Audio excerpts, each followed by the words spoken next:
সোমবার অভয়নগরে নবনির্মিত রাজ্যিক প্রাণী হাসপাতাল এবং পলিক্লিনিকের নতুন ভবনের দ্বারোদ্ঘাটন করেন প্রাণী সম্পদ বিকাশ, মৎস্য ও তপশিলি জাতি কল্যাণ দপ্তরের মন্ত্রী সুধাংশু দাস।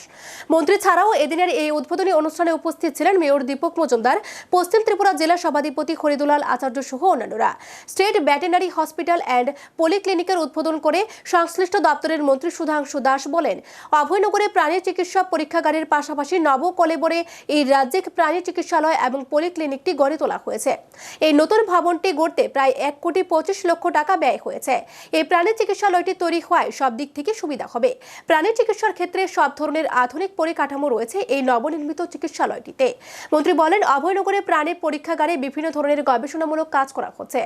গোটা রাজ্য থেকে স্যাম্পল কালেকশন করে এখানে রোগের সঠিক দিশা নির্ধারণ করে চিকিৎসা করা সম্ভব হচ্ছে। রাজ্যে প্রাণী চিকিৎসকরা এই নতুন পলিক্লিনিক তৈরি হওয়ায় প্রাণীদের চিকিৎসার ক্ষেত্রে আরও উন্নতি ঘটাতে পারবেন বলে তিনি মনে করেন।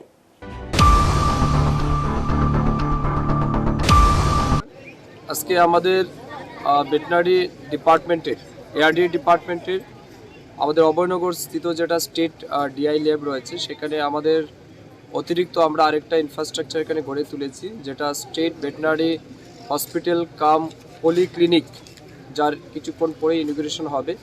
এটা আমাদের সরকারের পক্ষ থেকে প্রায় 1,25,00,000 টাকা ব্যয়ে এই নবনির্মিত বিল্ডিংয়ের আমরা আজ উদ্বোধন করব, যেখান থেকে এআরডিডি রিলেটেড অর্থাৎ ডিপার্টমেন্টের বিশেষ করে চিকিৎসা ক্ষেত্রে যে সমস্ত সুবিধা বা ইনফ্রাস্ট্রাকচার দরকার সেটা এখানে গড়ে তোলা হয়েছে।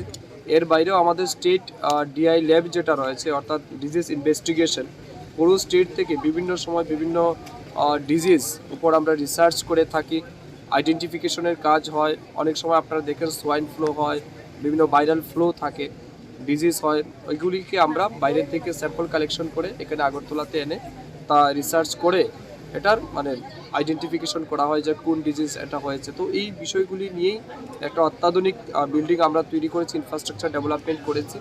আমি বিশ্বাস করি এই ইনফ্রাস্ট্রাকচার ডেভেলপমেন্টের ফলে আমাদের দপ্তরের যারা ডাক্তারবাবুরা আছেন, দপ্তরের যারা কাজ করছেন, অফিসিয়ালরা আছেন, তাদের অনেক বেশি সুবিধা হবে এবং প্রয়োজনীয় ইকুইপমেন্ট যেগুলি দরকার এগুলিও তারা এখান থেকে পেয়ে যাবেন। তো আলটিমেটলি এটা আমাদের রাজ্যের জন্য এবং ডিপার্টমেন্টের জন্য ডেভেলপমেন্টের আরেকটা মাইলস্টোন এখানে যুক্ত হয়েছে।